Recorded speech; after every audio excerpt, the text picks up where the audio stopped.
안녕하세요.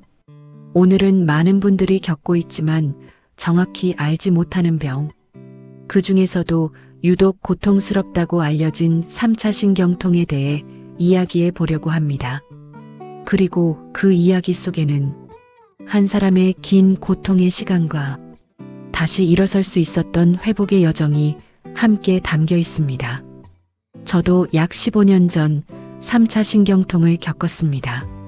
하루 중 어느 순간 찾아올지 모르는 전기처럼 찌릿한 통증, 얼굴이 베이는 듯한 극심한 고통.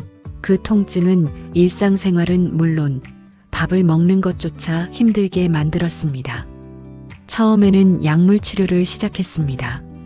하지만 시간이 지나면서 약의 효과는 점점 줄어들었고 나는 결국 약을 먹어도 버티기 힘든 통증과 마주하게 됐습니다. 그러던 중 저는 용기 내어 인하대학교 병원 신경외과에서 미세혈관 감압술이라는 뇌수술을 받았습니다. 이 수술은 3차 신경 근처를 압박하고 있는 혈관을 분리시켜 신경을 다시 편안한 상태로 만들어주는 방법입니다. 수술 이후 저는 다시 평범한 일상을 되찾을 수 있었습니다.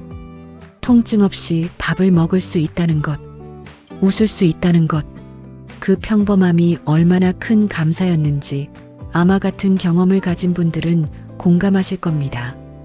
그런데 수술한 지 약 5년이 지난 어느 날 다시 비슷한 통증이 찾아오는 느낌이 들었습니다.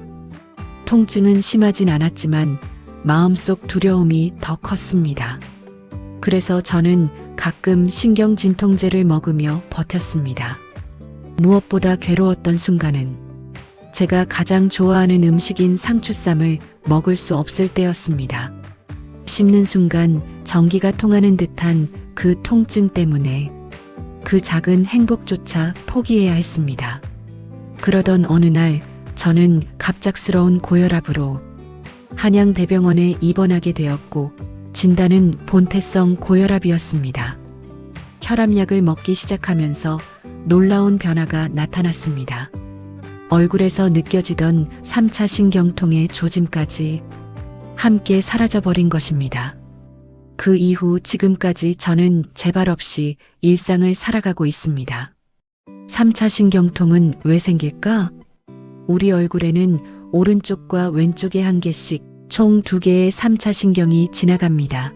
이 신경은 이마, 뺨, 턱까지 얼굴의 감각을 담당하는 중요한 신경인데 문제는 이 신경 옆으로 혈관이 아주 가깝게 지나는 경우가 많다는 것입니다. 나이가 들면서 혈관이 약간 늘어나거나 위치가 조금만 달라져도 이 혈관이 3차 신경을 계속 톡톡 건드리거나 눌러서 자극을 주게 됩니다. 그 자극이 계속되면 신경이 예민해지고 결국 작은 자극에도 통증 신호를 과하게 보내는 상태가 됩니다. 그게 바로 우리가 말하는 3차 신경통입니다. 하지만 그 외에도 뇌종양, 다발성 경화증, 외상 감염, 신경퇴행 변화 등 다양한 원인이 있을 수 있습니다. 3차 신경통의 증상은 신경통이지만 통증의 강도는 흔히 칼로 베이는 느낌, 전기가 흐르는 느낌, 번개가 치는 느낌, 이라고 표현할 만큼 매우 심합니다. 말을 할 때, 세수할 때, 양치질할 때, 음식을 씹을 때도 통증이 나타날 수 있어 환자들은 일상적인 행동조차 두려워하게 됩니다. 그래서 정신적으로도 큰 두려움과 피로를 동반하게 됩니다. 치료는 어떻게 이루어질까요? 초기에는 약물 치료를 시도합니다. 항경련제 계열의 약, 신경안정제 등이 사용되며 많은 환자들이 약물만으로도 좋은 효과를 보기도 합니다. 하지만 시간이 지나 약효가 줄어들거나 빈번히 통증이 재발할 경우 시술 또는 수술적 치료가 고려됩니다. 그 대표 방식이 바로 제가 받았던 미세혈관 감압술입니다. 미세혈관 감압술은 말 그대로 3차 신경을 눌러 괴롭히는 혈관을 현미경으로 보면서 살짝 떼어내는 수술입니다. 머리 뒤쪽으로 작은 구멍을 내고 뇌 안쪽을 조심스럽게 들여다보면서 3차 신경과 그 옆을 스치는 혈관을 찾아 그 혈관과 신경 사이에 작은 테플론 조각 같은 완충제를 끼워 넣어 더 이상 혈관이 신경을 직접 압박하지 못하게 만들어줍니다. 재발률은 낮고 치료 효과는 높다는 장점이 있습니다. 이 수술의 목적은 통증의 뿌리를 건드려 근본적인 원인을 해결하는 것. 그래서 수술 직후 또는 수일 내에 극심한 통증에서 해방되는 경우가 많습니다. 물론 뇌수술이기 때문에 수술 전에는 많은 고민과 두려움이 따라오겠지요. 내가 과연 버틸 수 있을까? 혹시 큰 부작용은 없을까?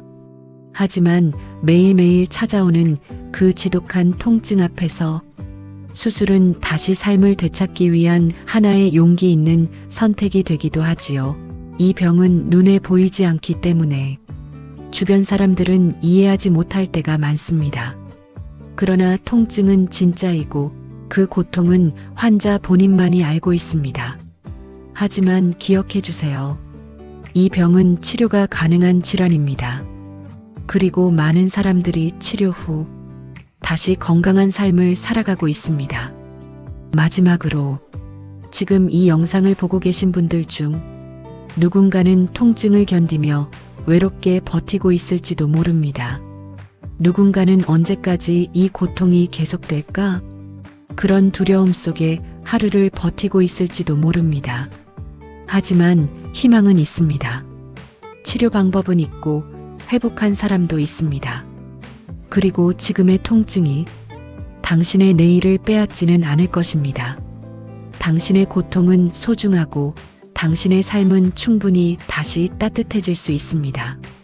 그리고 오늘도 당신은 잘 버티고 계십니다. 그 자체로 충분히 대단합니다. 고통은 지나가고 삶은 다시 피어납니다.